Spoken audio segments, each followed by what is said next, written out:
Ghibli Ghibli Ghibli Ghibli art. এখন Ghibli আর্টটা পুরো পৃথিবীতে করোনা ভাইরাসের মতো ছড়িয়ে পড়ছে।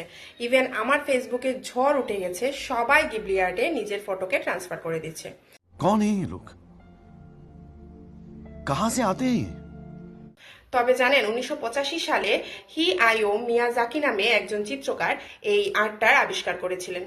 উনি যখন এই আর্টটা করতেন তখন উনার এক একটা ছবি বানাতে প্রায় 1 বছর সময় চলে যেত। কিন্তু এখনকার দিনে এআই হচ্ছে জাস্ট কিছু মিনিটের মধ্যেই আপনার একটা ছবিকে গিবলি আর্টে পরিণত করে দেয়।